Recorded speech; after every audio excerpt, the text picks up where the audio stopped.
In 2012, most video game news seems to revolve around America. Well, to that. We stand for Queen, Country, and video games. BRB UK. Worse teeth, Better accents. Hello, hello, and indeed ahoy hoy, we're back, ladies and gentlemen. You may notice that we've still kind of kicking along on the same feed, but on a different website, that website being BigRedBarrel.com. The hell are you talking about? Not person that's not called Captain Average anymore. Yes, so you probably recognise our voices. That was the one who was previously known as MightyMutt. Unless you've never listened to this podcast before, in which case our voices are new. The comic artist previously known as MightyMutt, I think you'll find my full name. So anyway, my name is Dan. I was previously known as Captain Average, and the artist formerly known as MightyMutt is Tim. Hello! And the piss artist formerly known as Yamster is Jon. Hello! He wears kilts and skirts and shut up. You know, I'm gonna lay a rule down right now. Enough of the kilt jokes. Yeah, I'm gonna say it's a rule that we won't observe in the harshest manner possible. I have put up with a year and a month. And an animation. And an animation. And an animation, yes. I thought the censored was very small, actually, when you lifted up your kilt. Didn't have to blank out much, mate. I kind of think that, you know, Scotland's been putting up with it for a couple of 100 years. If you're not used to it now, so yeah, what's another couple of hundred? Yeah, more? exactly. Yeah. Absolutely. I think it's more than a couple of hundred. In all fairness, Tim. Well, I don't count well, so who knows? I does not count well. Tim draw picture. Tim draw picture. Good. Yeah. And then he drew it so good that he stopped. Yes. Yeah. Excellent. When was the last time you drew anything, Tim? I don't even remember, apart from the thing I drew yesterday. Right, so in case you can't tell, this is Big Red Barrel UK, a podcast about video games. Apparently we talk about video games. Someone said we still talk about video games, yet to see any flipping evidence of the fact. In between the borderline institutional racism that you may find on this podcast towards Scottish people, which we can only apologise for and assure you... Find? Garen bloody T. That's the one thing I can guarantee you every week. We may not talk about games, but we will have institutional racism about Scottish people on a weekly basis. And all you will do is negatively enhance the English reputation. Yes. Which is negatively enhance? How do you negatively enhance something? In a way you could not possibly understand. Right. In a way I could not possibly understand, is that roughly translate as you're talking complete and utter garbage? Possibly. But for anyone that's a bit confused that didn't know what was going on behind the scenes, basically the long and the short of it is we were with Sarcastic Gamer, we now had a bit of an emergency egosectomy, and we've now moved on to Big Red Barrel. Welcome to the newness. Welcome to the freshness. I've still got both of my testicles. That wasn't part of the severance deal for me. I didn't have to give up my wedding vegetables. I didn't say anything about testicles. I said egosectomy. Oh, sorry, buddy. So we are now running a new website called BigRedBarrel.com, which you can find at, surprise, surprise, BigRedBarrel.com. Pretty bloody spliffing, if I do say myself. I said spliffing. Spliffing. Spliffing? No, that's the wrong word. Spliffing. We do not encourage casual drug use. No, we don't. It's almost as good as drugs. Just about every staff member who used to be over on our old website, Sarcastic Gamer, they decided to come with us. I think we've got everyone bar one staff member. And a few new friends as well, which we're quite pleased about. Indeed we do. So do make sure you check out the site. We've got loads of news posts. We've got probably the vast majority, in fact, if not all of the podcasts that you used to listen to and love on the site as well. So, new times, but hopefully should be a bit of fun. And we may be branching out to things a little bit other than video games down the road as well. So shh, don't tell them that. That's a secret. I said it may. If by putting may in front of it, keeps it a secret. Yeah, but I've extra highlighted it now by telling you not to say anything. Yeah, the whispering makes it really extra secretive, Tim. Thank you. This is the podcasting equivalent of putting your hands over your eyes going, I'm not You here. can't see me, because I can't see you. Talking of things that are not here, why can we not have Twisted Metal at the same time as the Yanks? Because I'm pretty sure by this point people have stopped caring about it. Is it David Jaffe's fault? Is there anyone left on Earth that does care about Twisted Metal? Because I don't even remember that it was a game. Somebody that works in a drunk yard, maybe. A drunk yard? Do they have them up in Scotland where broken down drunks get themselves repaired, yeah? Or scrapped? They all get crushed into a pile and it forms just like... A drunk yard is a place outside the pub in Scotland where everyone falls asleep after getting completely hammered. That's a drunk yard. The right one there. good joke, I'm going to make that podcast and I'm ruining it with a slip of my tongue. I'm sure there's plenty of other things you've ruined with the slip of your tongue, John. So, and I like to think that was an alcohol-induced slip of the tongue as well, just for, national pride's sake. Just as long as you still respect each other in the morning, that's the main thing. But I do think we mentioned something about a video game there. Look, we do think it's a bit weird that Twisted Metal got delayed in the UK and not in the US. It's a bit strange.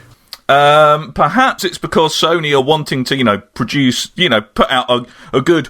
We make excellent games with the Vita around the corner, and Twisted Metal kind of possibly isn't. Yeah, do you think they're trying to sweep it under the rug a little bit? Because there's some worrying kind of noises coming out of the fact that David Jaffe's leaving the studio, and it sounds like there's no plans for DLC, which for an online multiplayer game seems a bit crazy. And haven't they laid a whole load of staff off from the Twisted Metal devs as well? I don't think it's just David Jaffe who's gone toodle pip.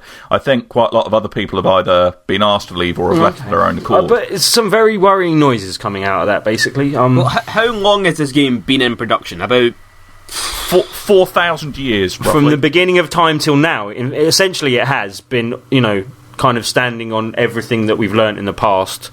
It's taken up till now to make that game. There are whispers suggesting that... Suggestive whispers. They were delaying it for cuts to be made, and then it was past window cuts.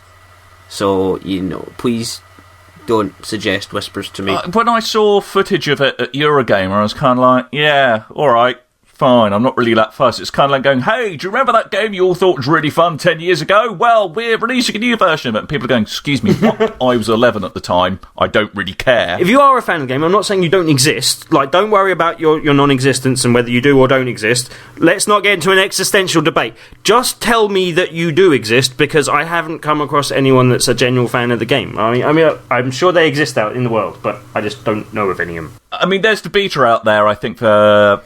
which PSN is kind of fun. Plus members. Yeah, I was kind of meh. I was like, alright, okay. I particularly enjoy doing, impressions of crabs with my hands to make the controls work. But it looked quite interesting when David Jaffe was quite, showing it off, and, when was it? Because they were showing off all the fun bits, you dimwit. They're not going to put together a train of all the loading screens, are they? You pillock! But... Anyway, chaps, we've got much better things to talk about rather than Twisted Metal. Yeah, we do have some actual good things coming up on this show, We do, though. so there's not one, but two competitions that we're going to be running at the end of the show. There's going to be the Great British Debate coming along to our new show from our old show, and we'll be talking a bit of Mass Effect 3, a bit of Star Wars The Old Republic because Tim wants to, and plenty of other stuff besides. So do stay tuned, and I hope you enjoyed this very first episode of BRB UK. There's a game apparently called Me 3. Never bloody heard of it. Apparently it's got a demo. You know what? I've got a better intro than that. You're such a dimwit. As was tradition on our previous podcast, I, John, your favourite Scotsman on the internet... There's only one of them, in all fairness. hasn't played something that my friends Dan and Tim have. Oh, no, I haven't played it either. So it's just me, then? Oh, well, actually, that makes a change. So, yeah, as usual, I've not played something. For once, Tim hasn't, and Dan is going to tell us all about Mass Effect 3, and I'm going to ask him lots of questions, even though I played it last year. Marvellous. Well, some of you who are listening to the show may have already played the demo, because this episode of BRB UK is probably being released on the 15th of February, and if you've got a copy of Battlefield 3, and you were the first person to own that copy of Battlefield 3 and activated the online pass, you would have got early access to the demo. Furthermore, we gave away a shed load of codes last weekend, so congratulations if you won one. Tim didn't realise we'd given them away and kind of... No, I was a bit busy on a stag do, which I'll very quickly say. I won't go into full details because I really can't tell you on the family show that we are. But I have to say, on a stag do, dressing the groom in a monkey suit, in a mankini, is a very, very funny idea. And it will lead to very, very funny things. And I have never laughed as much in my life. You crazy kids. That is fantastic. Let's talk about something someone gives a f*** about. Yes, so Mass Effect 3, there is a demo out and about, and it contains the very first kind of scene from the main campaign, and one that's about a third into the campaign, as far as I can work out. I'm going to be psychic right now and say it's the bit on Earth at the start, and then the bit where you've got to rescue the female Krogan. Dear God, man, how did you know that? Maybe because I played it in August, but I don't know. Is it exactly the same demo then that we played before? Well, I think it's a bit tweaked. I mean... I think you're a bit tweaked. Yeah. No. What? That doesn't even make any sense. The point is, probably, I imagine... Captain, it's been too long since you podcasted with me. You're expecting me to make sense. You called him Captain. Yeah, so... Wrong show. I imagine, I'm going to ask you right now, it's Mass Effect 3, we're expecting it to be brilliant. The demo I played in August, for all its bugs and stuff, was brilliant. Is it still brilliant? It is absolutely fantastic. I mean, when I played through Mass Effect 2, the beginning scenes in Mass Effect 2, I think everyone agrees, were one of the best opening sequences of any video game ever. Really? Mass Effect 3 makes that look positively rubbish. It is astounding. It's kind of the scale of everything. Oh, you know, there may be some people out there, I realise, who aren't going to play the Mass Effect 3 demo because they don't want any spoilers. So I will try and keep this as spoiler-free as possible. But it's not too much secret. It's all on Earth. Let's just say some really big stuff goes down in about the first 5 minutes. Stuff exploding, buildings falling over. I am going to laugh at that. I'm sorry. I'm still as juvenile as I used to be. Yeah, but it is absolutely fantastic. I mean, having played through Kingdoms of Amalur, which is something we're going to talk about a bit later, it just reminds you how, next to something like that, how good BioWare are at telling a story. The game looks fantastic as well. It's a massive leap up from Mass Effect 2. The controls are being tightened up as well, and there is also some hints of Kinect functionality as well, which are a little bit hit and miss, I have to say. Yeah, Tudor's got a video of that stuff going up, and basically he said it's fun, but yeah, slightly inaccurate and doesn't replace a controller. Is that how you see it as well? Yeah, I mean, there are certain commands that work really well. Like, if you walk up to them and go, open, the door will open. Or if you go, reload, it'll reload. But if you go, Liara, go hide behind that, or Liara, shockwave that enemy, it doesn't always take, and sometimes you have to set 2 or 3 times. That's probably because there's about 10,000 ways of pronouncing Liara. Yeah, I mean, but the other gimmick as well, and I do think, sadly, the Kinect functionality is, at the end of the day, a gimmick. You can also speak which conversation wheel choice you want. But see, surely all of that is a bit slower than actually doing it with a pad, no? Which is Would you like a shoehorn with that feature? Yeah.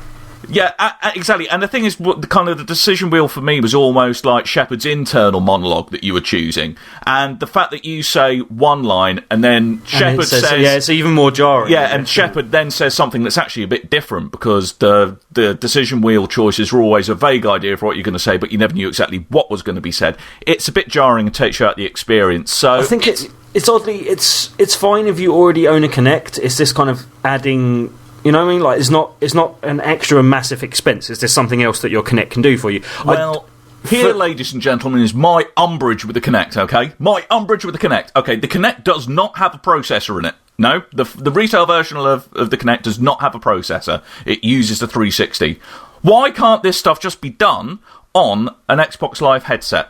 There's no reason why it couldn't be. There's got to be some gubbins in there that it's using. No, I don't know, but... There's got to be some kind of science they've installed in the box that does science and magic. Well, I think, long-term podcast listeners that listen to our previous show will know that we were very worried when the initial Kinect came out. And despite everyone else getting, all up in their face about Dance Central, etc., etc., we said, hold on, we're a bit concerned that the stuff that they announced when they originally announced the Kinect was dialed back, and it doesn't have the same functionality that we thought it was going to have when it was originally announced. Yeah, so in between all that, we put an announcement in your announcement so you can announce something when you announce something that Tim just managed to come up with. You're talking about Dance Central and Mass Effect, and I've just thought of a fantastic way of integrating the two in the discos on the Citadel. Not the cheesy dance club. Yes! Mass Effect 3. But on a coming back to the point for a minute, one of the things that I actually really liked outside of the tightening the controls and the smartening up the graphics and that was the fact that they've actually introduced,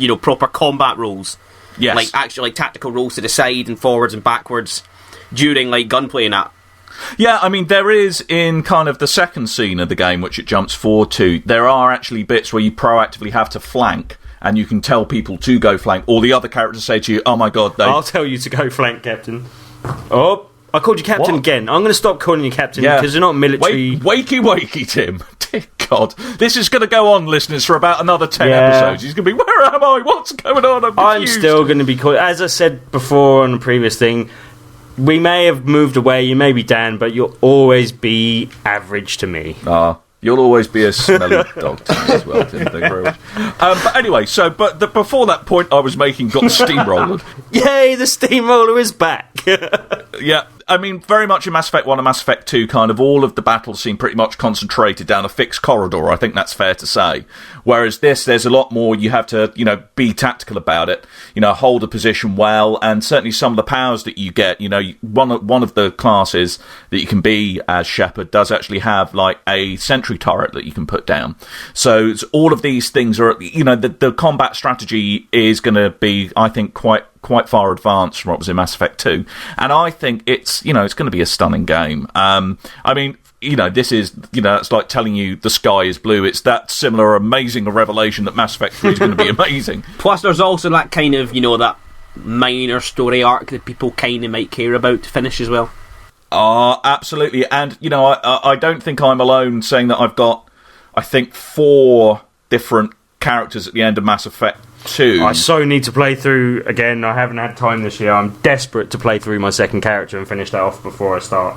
I don't know. But for long-time fans of for the Mass Effect series, obviously this is going to be one of the best gaming events of the year, I think. And I'm really excited to see how it turns out, and I would be amazed if it turned out anything other than well. And apparently, the day that we record this, Monday the 13th of February, it went gold today, Mass Effect 3. Woohoo! So all is good. That's a good day in gaming, I tell you that. It is, but you've been getting some time in with another BioWare title, haven't you, Tim?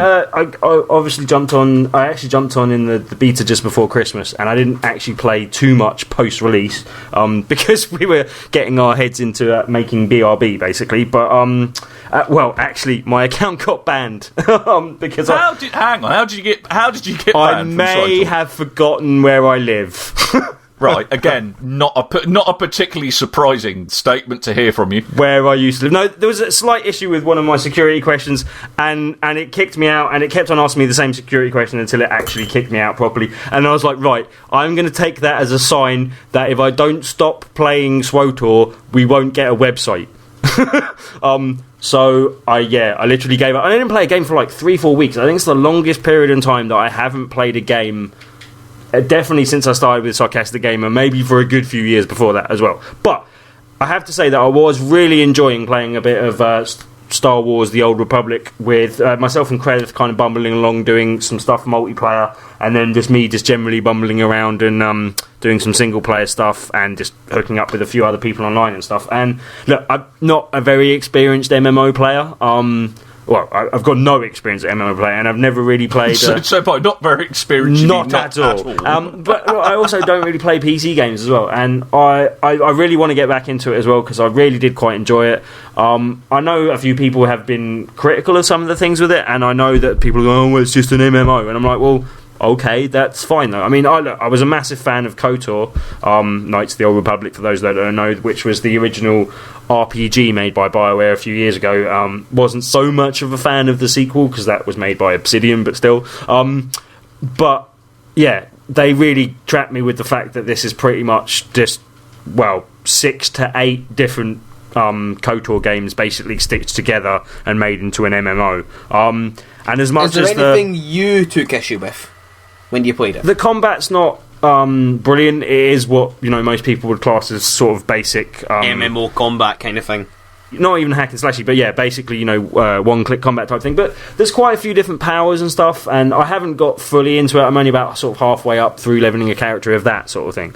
But do you know what upsets me, a feature that they remove? Because obviously features get added and removed. The fact that you can no longer dance your way out of a fight. That was a bug in the game. There was a bug. If you came across a really tough enemy, if you got your groove on, they would go, "Oh my god, that's amazing dancing," and stop shooting. But not only that, you could dance your way into sections that you shouldn't be able to get into and stuff as well, which was quite Ladies and gentlemen, the power of dance. It's not something to be trifled with, the power of dance. But Krelith and I spent far too much time than should really be like necessary amusing ourselves just by dancing in cantinas. Like that's what we did. It was quite good fun. You know, that seedy life of being a cool girl, Mighty Mutt. You've got to make ends meet somehow, haven't you? Did it have the music? There was a jukebox, but I don't think it ever played that tune, unfortunately. You could actually go and select some of the tunes, but I don't think I had that one available. Do you know what I wish there was? If there was a Guitar Hero-esque minigame where you could all form a cantina band and play the different bits of it, that would be amazing. BioWare, if you're listening, put that in the game. That is a winning idea right there. It's definitely a game that I'll be going back to, maybe not immediately, but later this year, just because I want to kind of get into the games that are coming out this year. But yeah, I had a lot of enjoyment with it. We do have a clan on BRB as well that's mainly run by the American guys. The previous Brown Show guys, now the Boom Show, are kind of heading that up, Alan and people. Yeah, and you know, if you've got any interest in KOTOR, then we've got some KOTOR stuff coming away, and a few British guys will be playing it as well. If you want to come find out what server and stuff we're playing, just come on the forums. Yeah, absolutely. Well, I mean, I'm kind of in that RPG style that we are playing in a manner that isn't at all street. Right. I've been playing Kingdoms of Amateur. Which Kingdoms of Amateur? When I was typing up the agenda, that's what autocorrect wants to make it. It wants to make it Kingdoms of Amateur, which is probably a slightly fair representation of the game. Matt has already done a written review of this game and wasn't very kind about it. The majority of people that were coming on the review that have actually played the game were not. Well, what's the right word? Didn't exactly agree with his opinion, put it that way. Yeah. So Kingdoms of Amalur is being very hyped. I think that's fair to say, and I think it's got some great creative talents behind it. And I think part of the problem is that it kind of hyped itself up to be more than it ever could realistically be, and I think that's a lot of where the problem starts. I also think that it suffers in the comparison of coming as a fantasy-based RPG. No matter how much it's trying to do differently, is a fantasy-based RPG that is coming out just post the release of Skyrim, which is one of the greatest examples of a fantasy RPG ever in the history of the world. You know what I mean? So. Yeah, I mean, I think kind of Amalur has got a problem insofar as it's coming, but it's the ham in an RPG Titan sandwich, where kind of you've got Skyrim as one bit of bread and Mass Effect 3 as the other bit of bread. And you know, I found Amalur kind of distracting enough to tide me over what's been a bit of a lull in gaming. But did you agree with Matt's review in that you didn't really feel like you were part of that world? Like you just you were playing it for the sake of playing it? Yeah, I mean, I think that is the problem as well. I mean, one of the problems with Amalur is that I don't think it's a game that's entirely sure what it wants to be. I mean, the general setup is you're a bloke who's been brought back from the dead. No one quite knows how. And everyone else in the world has got the kind of predetermined fate. But you, because you've been brought back from the dead, have no fate and kind of can change the whole world around you, and people are scared of that. And, you know, it's kind of visually, it almost looks a little bit like a tarted up Warcraft, if you know what I mean. It's very much got that vibe. It's kind of like the I think visually it looks a bit like Warcraft and Fable. Yes, exactly. It is the errant love child, visually speaking, of Warcraft and Fable, but I would say without some of the charm that Fable has. Well, I also say it looked like Dragon Age 2 magic system. It didn't play like that, but it looked like the magic and combat system from Dragon Age 2 more than, say, Fable, possibly. But it played a bit more like Fable. I mean, to its credit, the combat system's actually pretty good, and actually the way you can level your character up is pretty in depth, and the way you can chain various combos between your primary weapon, your secondary weapon, and your magic together is actually quite enjoyable. Yeah, I quite liked the basic, as you say, the basic combat and the different weapon systems and stuff. They seem quite good, but there were some of the button things that I don't know about you, but I found really annoying. Like just the fact that run, loot, and talk as in interact with characters was all the same button. I just found that really. Yeah, I mean, I didn't find it that annoying, I'll be honest with you. I mean, it does kind of hold your hand quite well in the early stages of the game. But, I mean, part of the problem I have with it is perhaps I've been spoilt with Skyrim, but I really don't find the plot that engaging. And again, with the creative talent that's behind this game, I expected more. I don't think you can necessarily, as you say, maybe it's just kind of raising up your expectations and that was unfair. But, I mean, I don't know, the people that are involved are talented people, but they're not necessarily talented people from, like, I mean, Todd McFarlane, like, his artwork's great and everything. I think he's a great comic artist. Does that necessarily make him a good man to tell people what to do with graphics in 3D. Do you think it's like a kind of supergroup gone wrong? Yes. And I mean, you've got Ken Ralston, who is not only a genius, but the most insane man I've ever met. When you interviewed him, he was properly insane. He is a sandwich short of a picnic. Yeah. He's not so much a can short of a six-pack, he's missing the plastic bit that holds all the cans together. With Amalur, you've got Ken Ralston, obviously, from, behind Morrowind and Oblivion and all that. And then you've got Todd McFarlane doing the art, and R.A. Salvatore, who's like this big New York Times best-selling guy creating a whole backstory and universe and stuff, but it's kind of whimpered. But then, also you said it was a bit confused about what it thinks it will be. I wonder how much of that, and I don't know if some of this criticism's from people that know this and going forward, but I didn't actually know this until I wrote an article about it and someone else came in and gave me some information on it. But they're planning on making this an MMO. I could see it working as an MMO. And weirdly, EA aren't publishing the MMO, yet they were publishing this, and that's all a bit of a strange arrangement to me. I don't quite get that. But well, I mean, it feels very much like... I mean, I haven't completed the game, in the interest of being honest with you, dear listeners, but it feels very much like the first act to a larger story arc, I think, is how it feels. It's setting up a universe, and, again... Yes, kind of the three main creators are wonderful in their own fields, but I don't necessarily feel it's a good mix. I mean, at the end of the day, it is an enjoyable game. I wouldn't say it's a terrible game. I'd say it is a good way to fill a bit of time if you're waiting for Mass Effect 3 to turn up. I did write an article just saying that I'm a bit worried about how well this game will sell in light of the fact that it's coming on the back of Skyrim and... Reached number one. It is number one in the UK charts. No, that's exactly what I was about to say, but I was pleased to see today that it was actually the number one game in the UK, beat The Darkness 2 to it, which, The Darkness 2 had zero advertising as far as I can work out, apart from in magazines, but I don't know... It had some sponsors and some B-movie channels. Yeah, but literally, if it hadn't been on the calendar on the front page of BRB, I would not have known that game was coming out this week, you know what I mean? But I didn't know. But anyway, I think there's, if you can pick it up secondhand... I think it's a reasonable investment. It's a good fun game, maybe one that's worth picking up perhaps later in the year when there's the traditional kind of end of spring lull, and after you've kind of finished Mass Effect 3, it may be worth looking into. But not a terrible game, but also not a brilliant game. It's also worth noting if you pick it up second hand, you might miss out on 7 extra quests. Yeah, that's the other thing as well, and we'll be, I'll just say this very quickly so Dave doesn't explode as we are already running very long. I've always wanted to say that line because we've always edited the show ourselves, but now I feel like we're kind of growing into where the Blue Show used to be, just talking utter trollop. Utter trollops. I was going for tripe. You can't even say tripe. You're a tripe. Oh wait, hang on. Oh, no, he's a trollop. Hang on. He's a what? But yes, I mean, that's the other thing. Amalur is a single-player game, yet has an online pass. I'm not quite sure how that works. I think EA is giving us some online sass. Yeah, they are. I see what you did there. It's a bit online crass, if you ask me. Yeah, it certainly is. But, that's a whole But hopefully this whole matter will online pass soon enough. Oh, Jesus, John. That was it actually hurt my head to come up with that, so the feeling is shared. You tried. I liked the 3DS. I know that's not a very popular opinion with a lot of people, but I happen to quite like my 3DS, and Captain, you weren't so sure, but is it better now that you have added another circle pad?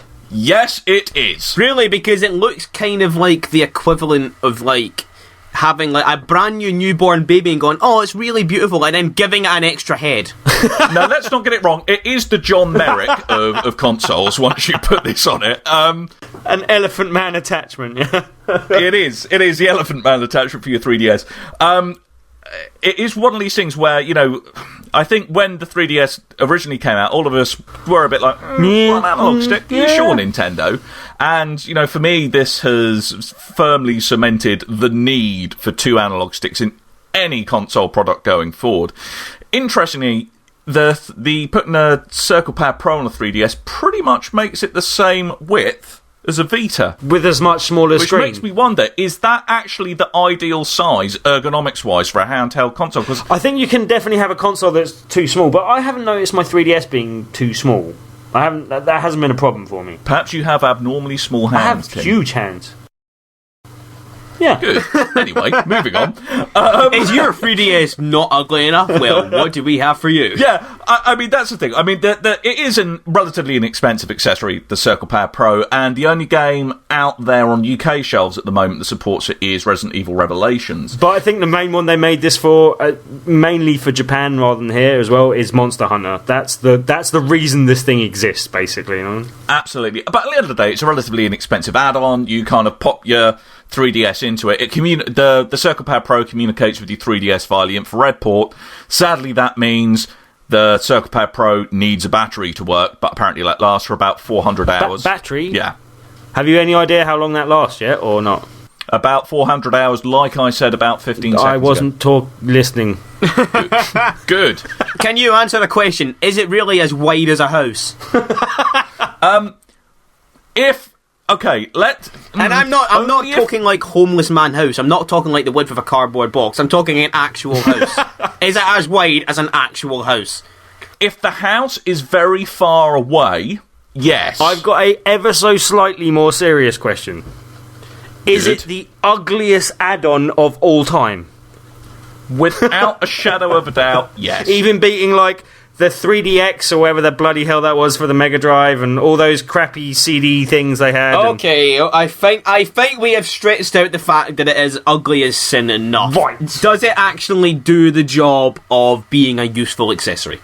It does, actually. I think this is actually, if you've got a 3DS, this is one of the best £15 to £20. That's the amount you can pick it up for, depending where you shop around. It's one of the best £15 to £20 you can spend going forward for your 3DS. It only works for certain games, though, yeah? That's one thing to make clear. Yeah, it does. It only works for certain games at the moment, but I'd imagine they're going to be supporting it quite aggressively going forward. Well, the only ones I know of are Revelations, Snake Eater, and Monster Hunter. No, they're the only ones I know off the top of my head. Yeah, there's quite a few, and Kid Icarus as well. But is that more for left-hand support than it is for actually doing the controls? That was the impression I was under, anyway. I don't know. I'm going to carry on with trying to complete my original sentence I started before I got interrupted 15 bajillion times. But the other thing about the Circle Pad Pro, and the reason why it does work quite so well, it does actually give you an extra 2 bumper buttons, so it's a bit like a PlayStation or an Xbox controller. It gives me an extra 2 bumper buttons. Not even my 3DS. Yeah, it gives me them. I've got 2 extra bumper buttons on my shoulders.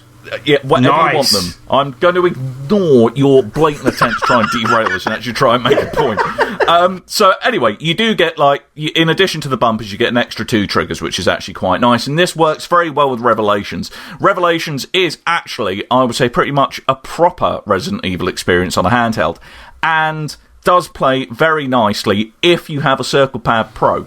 And if you don't? Not so much. Because if you don't have a Circle Pad Pro, the single Circle Pad that comes on your box standard 3DS moves you forwards, backwards, but rotates you left and right. If you want to strafe, you have to hold down the L bumper and then use the you just said horrible things. No, don't do that. That makes your hand drop off. I've tasted it. Your hand actually falls off if you do that for too much. And it really does get in the way. I know part of a hallmark of the Resident Evil series of games is the slightly bumbling way your character handles. I know that's a hallmark of it, but it makes it unnecessarily so. I also saw a magazine review Revelations without the Circle Pad Pro, and I thought that was possibly a bit unfair, because you said it makes a big difference, and in your review you actually gave 2 different scores for with and without the pad, yeah? It makes that much of a difference, you think, though, yeah? It certainly does. I mean, without the Circle Pad Pro, I gave it 3 out of 5, and with it, I gave it 4 out of 5. But I was umming and ahhing whether or not to give it 2 out of 5. Umming, not umming. You were definitely umming. Umming and ahhing, yes. I almost gave it 2 out of 5 without the Circle Pad Pro. It makes that much of a difference. With the Circle Pad Pro, it's an excellent game. It feels like a proper Resident Evil game, and it's really going back to the roots of kind of the very original Resident Evil, where you're in kind of a slight spooky atmosphere. You've really got to manage your ammo. You're very overpowered by the monsters you face, because certainly in the more recent Resident Evil iterations, hasn't been the individual monsters are strong. It's been more about the numbers of them. Whereas this is, you don't come across as many monsters, but they are really hard to dispatch. Resident Evil Revelations, it feels like a proper Resident Evil game. It's got quite a lot of longevity, since there's an extra single player mode called Raid, where there's quite a complex and in-depth character and weapon leveling and customization system, which is really good. And it's got Street Pass on it as well. So if you come across someone else who's got a 3DS and a copy of Resident Evil Revelations, they will appear as an undead zombie in your game who you then have to euthanize because they're grumpy about being an undead zombie infected thing. Are they vocal about it? Are they like, I'm really sad about this? Then you get a little message going, hello, my name's Bob. I've been bitten by one of them and I'm infected. I'm really upset about it. I don't want to go on living. I'm in list level. Please come and shoot me. Seriously, you do, not with the voice, but you do get a little text message. It's quite cool. You get text message from a zombie. Yes. Well, presumably before he turned into a zombie. Otherwise, the text would just be brains. Yeah, exactly. So there we go. But probably, you could pick up, if you shop around, you could get Resident Evil Revelations and a Circle Power Pro probably for under 40 quid. I think it's a great investment. Really good game. I think Nintendo are going to be aggressively supporting this going forward, if for no other reason than the inevitable hardware refresh of the 3DS will have 2 analog sticks. And as we predicted like a year ago or more, that change will come this Christmas. This coming Christmas, there will be a 3DS with 2 pads. You know what? I would put money on that. I put money on it last year, so everyone get in the queue behind me. Good, Tim. Excellent. Can I just compliment you on how easy you made getting through that segment for me? Thank you. Yeah, no, it's a pleasure. I live to serve. You git. You are honestly like a truck driving headlong into a wall.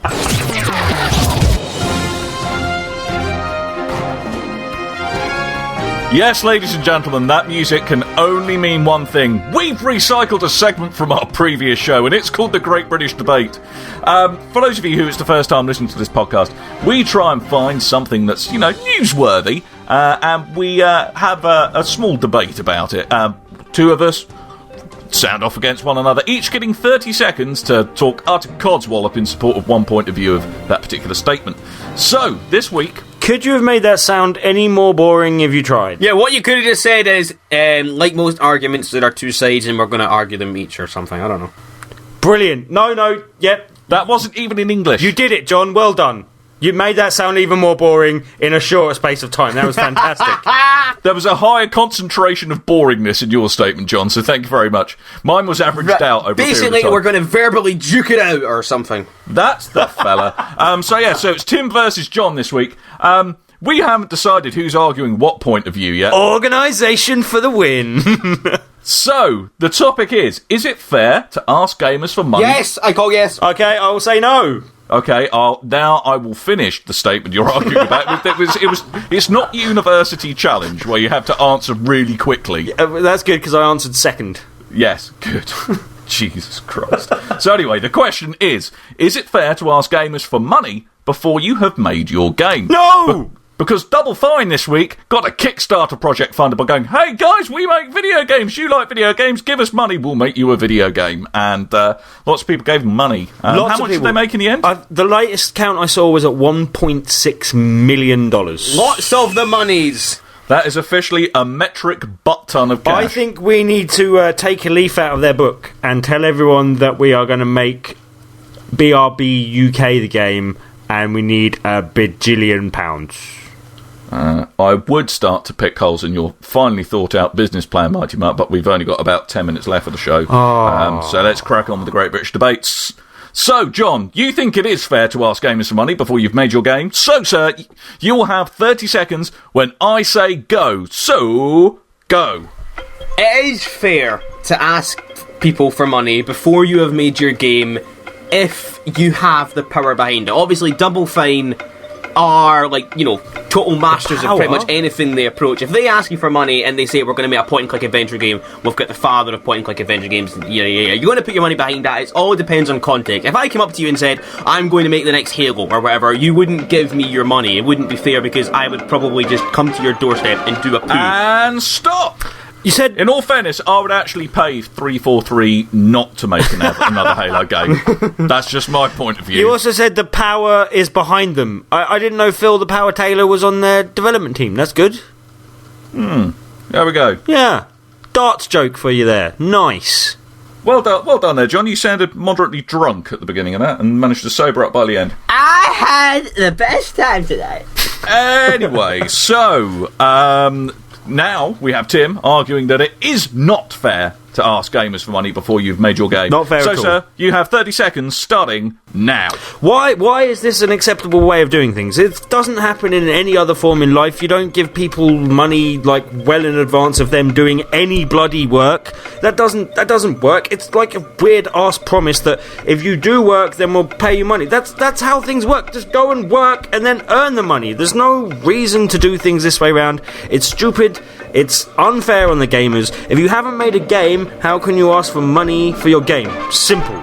Simple answer. And stop. Well, actually, you do need money before you've made a game, since you need to fund the development cost, Tim. Yes. But that does generally come from investors. So the point is, yes. We are kind of investors, except we are the investors. We can't be bothered to get the money from the investors anymore, so we're just going to get it from To give us a little bit of context, don't use this in your judging. We are essentially, in the case of Kickstarter, we're semi-investors. We're not getting a full return in terms of money and things like that, but we're getting whatever we're promised in the Kickstarter. I will also point out that my argument is completely and utterly flawed from top to bottom because you just used words like stupid. No, because they don't take any of the money until the project actually comes to existence as well. Yeah, so, hey. Yeah. So, that was the point I was about to make, Tim, but thank you so much for making it for me. I just thought I'd get there for you. We need to be quick. Let's go.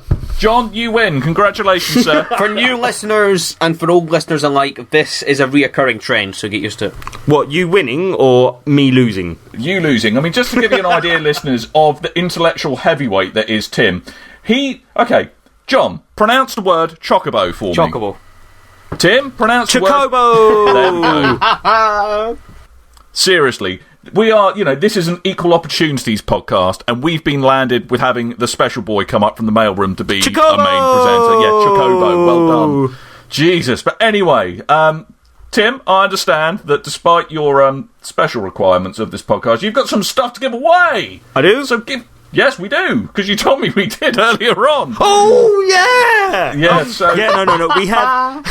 We have 2 copies, not 1, but 2 copies of Final Fantasy 13-2, which I think with 2 copies of 13-2, that adds up to at least 52, I think. Is that right? No. Do I have to take the PS3 into account as well? Or the 360? That's more maths than I can do. Anyway, let's just go with Final Fantasy 26. Is that right? Okay. Am I wrong? Good. Right. No. Final Fantasy 13-2. That's the one. And we have 2 copies of it. One on the 360, one on the PS3. All you have to do to win a copy of the game, yes, a full copy of the game, is draw a picture that involves a... What is it, everybody? What is it? Chocobo. Chocobo. And a barrel. That's all we want. And a barrel. Was it just me? I just had an image of him trying to sell me fruit from a market stall when he was saying that. £1 for a pound. Get chocobos here. £1 for a pound. Yeah, just Chocobo barrel. Oh, God. So anyway, Funny basically... picture. You win. Copy of the game. You can do this. So, all you need to do, ladies and gentlemen, is go to the wonderful forums on BigRedBarrel. That's www.bigredbarrel.com/forums and sign up if you haven't done so already. And in the episode thread for this episode of BRB UK, put a picture that you have drawn that involves a chocobo or a chocobo.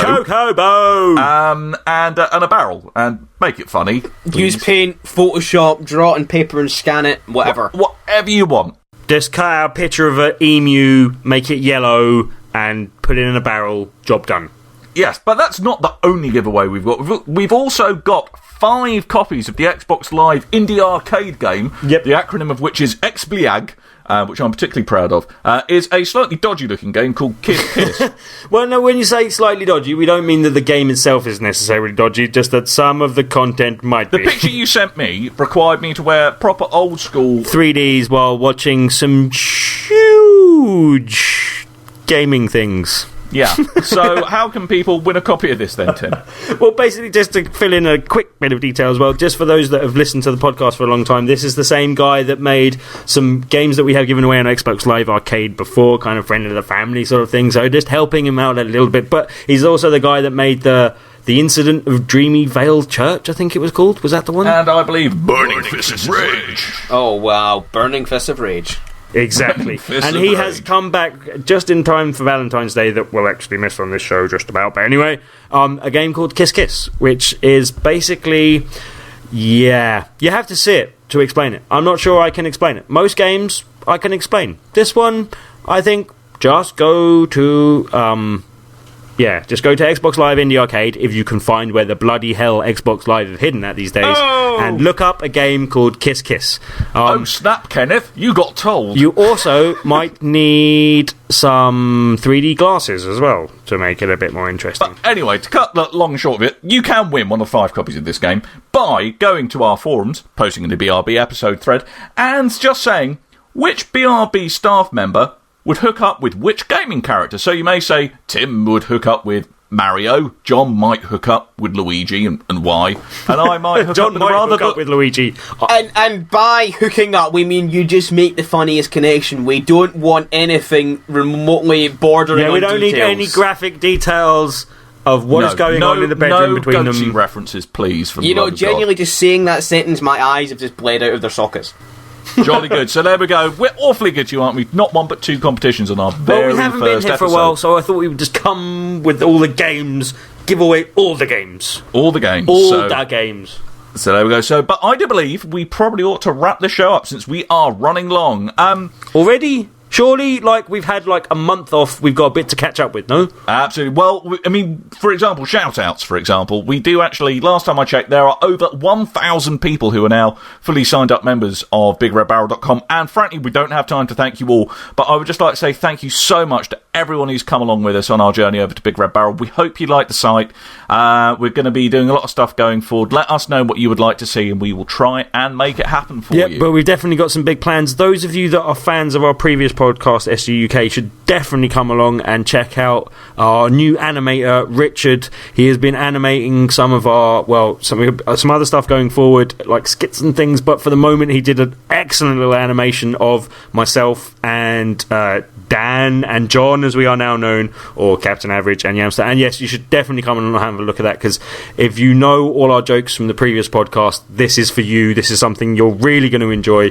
Come and have a look on the site. And if you haven't seen or heard the old podcast, don't worry, we'll make exactly the same jokes the same jokes, because again. We don't have any other jokes to make. And I should have mentioned that it's also that the animation thing is called 8Bixar, so come and have a check of that out on the site. So there we go. So I do believe that, ladies and gentlemen, is indeed a show. So thank you very much for downloading us and listening to us. And I've been Dan. I might have been MightyMutt still, maybe. I don't know. Wrong show. And did you notice... hang on, Tim. I'm just going to put you up. John, did you notice there was localised outbreaks of the 1940s in Tim's voice? Very, very occasionally, yeah. Just for the last 10 years, maybe? Yeah, no. But it was, especially in the end there, you all went very 1940s. And it's Big Red Robin coming up the inside now, jumping over the hedge. Is he going to make it? Oh, they're going to be very pleased in the Royal Pavilion with this. Yes, jolly good. That's what you sounded like. I have no idea why you were doing that. By the way, would you like some stilts with this joke? Don't ask me for explanations of anything ever. And John, anyway. I'm John. Tim, shush. John, who have you been? John. Good, marvellous. So, ladies and gentlemen, that is a show. We hope you join us again next week. And until next time, dear listeners, toodle bye. You and your ears are quite welcome for the podcasting goodness that you just heard.